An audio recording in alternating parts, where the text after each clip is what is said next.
What's in season? What's in season? What's in season? I hear you ask. Parsnip and celeriac, everybody. So here we are in the kitchen again, and what's in season, I hear you ask? Well, this time I thought the main ingredient I was thinking of cooking with was celeriac, or I think it's also called root celery as well, and it is part of the celery family, but what we do is we eat the root, and I absolutely love it. Mr. N absolutely loves it as well. He likes it usually raw, grated, and then it becomes a remoulade, which is very popular in Europe, with a little bit of a mayonnaise dressing. I don't mind it like that. I rather it cooked. And today I am going to use it with parsnips. And by the way, I didn't grow these. No parsnips, no celeriac from me. I might this coming year. We'll have to see about that. Parsnips, wonderful, wonderful. We love parsnips. And I am going to make a gratin. I love gratins, or you can call it a bake if you want as well. And that is what I'm going to do. I'm going to get the rest of the ingredients ready, and I will see you in a minute. So here we have the ingredients that I'm going to put into this gratin. And of course, the main ingredients, as you saw before, were the celeriac and the parsnip. In here, I've got cubed parsnip. I've got 600 grams of parsnips. And what I've done is I've peeled them and cubed them, more or less all the same size. 600 grams is about 4 medium parsnips. And then I have 500 grams of celeriac. And again, I've peeled it and I've cubed it. And I've also added 500 grams of potato to this recipe as well, because I do like the texture and I do like the taste. This recipe I originally saw on the BBC Good Food, and I got the idea for it on there, and I've adapted it. There's quite a few things that I've changed. So that's what's happening here. Then I also have to add to the ingredients, I have 50 grams of breadcrumbs. These are fresh breadcrumbs that we've done ourselves, and we just leave them in a polythene bag in the fridge. They stay forever. I have 4 tablespoons of cream, maybe a bit more if you want to be indulgent, but we'll see at the end. I also have a knob of butter, which is 25 grams of butter here, and I've got some lovely sage that I got from the garden. I've just been downstairs now and picked it up, and this is the purple sage that I grow. I also grow a couple of others as well. And there's about a tablespoon of chopped sage in there. Any more and it tends to get a little bit bitter.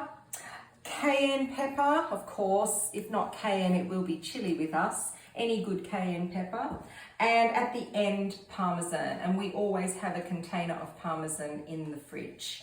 That's it. So I'm going to, first of all, put behind me, I have boiling water going, and I'm going to start with the parsnips and the potatoes first. We put those on for a couple of minutes, and then we will come back and we will put the celeriac in, and after that I will see you then. I'm going to add the celeriac now. This has been boiling for 2 minutes, and it's salted water, by the way, if I didn't mention it before, which is good. There we are. Celeriac now goes in, and this now boils for another 8 to 10 minutes. It needs to be quite tender, because when we drain the vegetables, we are going to mash them. Right, so I have drained all the vegetables in the colander, and I am now going to mash them.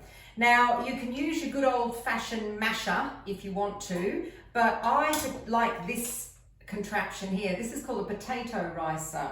And if you have a look, you can see, well, I've been using it so you can see all the potato bits coming through the bottom. This is a great bit of kit. It has different holes that you can put in. You can make all sorts of stuff. But I'm not really a lumpy mash type of girl. I like things smooth. So that's why I always use my ricer when I mash.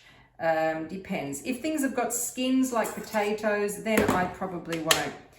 And watch what this does. You'll see that quite a bit of liquid comes out because the celeriac actually absorbs a lot of water. So look out, everybody. And then we get this, oops, happening, which goes everywhere. That is it.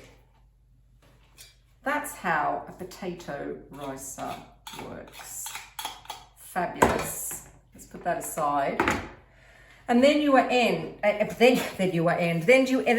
up with this beautiful, beautiful consistency of veg. You can see. To this, we add our butter, knob of butter, 25 grams. I'm going to put cream in here. If you don't want it as rich, then put in milk. This is 4 tablespoons of cream.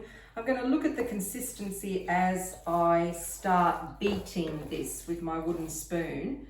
Let's get rid of all of that. Okay, so now we're not finished with the potato rice. So now we have to beat it. And the beating actually brings out that really, really thick, unctuous consistency. Because this has got celeriac in it, the root of the celeriac is still quite fibrous, so you're not going to get a really, really smooth consistency if you were just going to use parsnip or potato. But it is still very, very nice. And I actually like this consistency. The butter's still melting. I've got enough cream in there.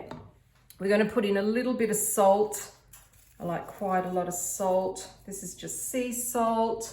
And I like quite a lot of pepper as well. And not only do I like pepper, I like a little bit of a kick. So we're going to do a little bit of cayenne. Now you can put a pinch in. I like to put, Mr. N and I like things spicy. So I like to put a bit more. And last of all, my sage leaves. There we have it. This all then just gets stirred in. I'm going to have a little taste in a minute. Always, please, when you cook, please remember to taste.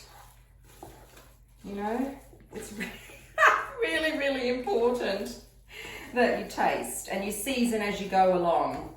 I don't really like things ending up on the table and then I have to season too much. So, let's have a taste. See, for me, there's not enough salt. So I put more salt in this. I don't like, the parsnip's quite sweet and so is the celeriac, and I like to balance it out with a bit more salt. Let's throw in a bit more pepper. And while we're at it, we may as well throw in a bit of everything here. There we are, I'm out of sage. Right. Beautiful. Okay, this now goes into my dish. You could butter it if you want to. I'm not going to bother because enough oil is going to come out of this cream. And I can't really, I'm going to do it in this way because I am a left-hander, or in Australia we call us Molly Dukers.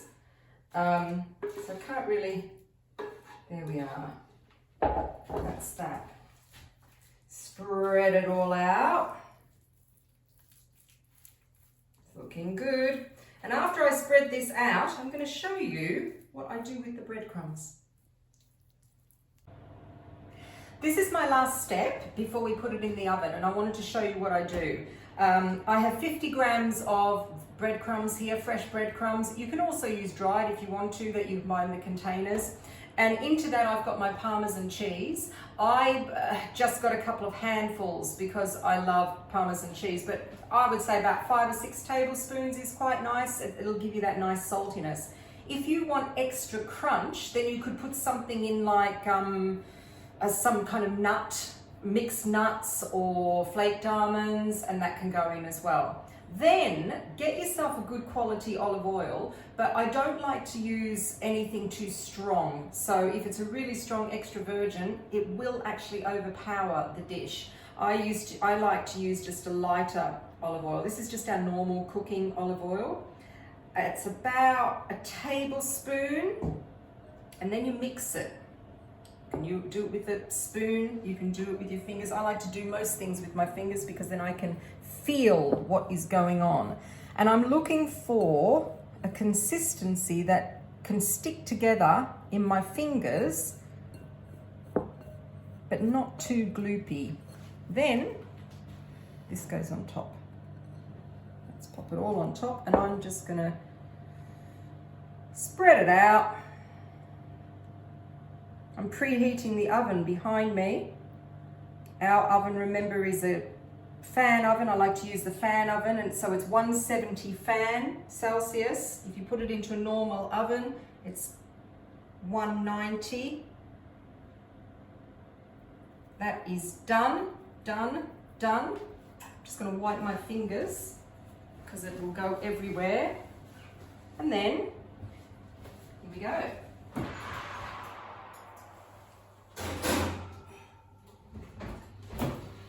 See you in about 40 minutes. Cheers, everybody. I had to have quite a large Chenin Blanc from South Africa waiting for this, but actually it didn't take as long as I thought it would take. It only took 30 minutes in my oven, and it's, as you can see, this is the color that you want on top. That's absolutely beautiful. I'm just going to show you what this looks like. That is something gorge. So we're going to have this tonight for dinner, and we're also having some lamb rolled shoulder and some broccoli with a little bit of harissa as well. So a little bit, of course it has to be spicy, doesn't it? So that is my next video for What's in Season, I Hear You Ask. Of course, the recipe will be on, the full recipe will be on susiebliving.com. So please come and visit my website, and it would be really nice if you liked the video and subscribed to my channel as well. See you next time. What's in season? What's in season?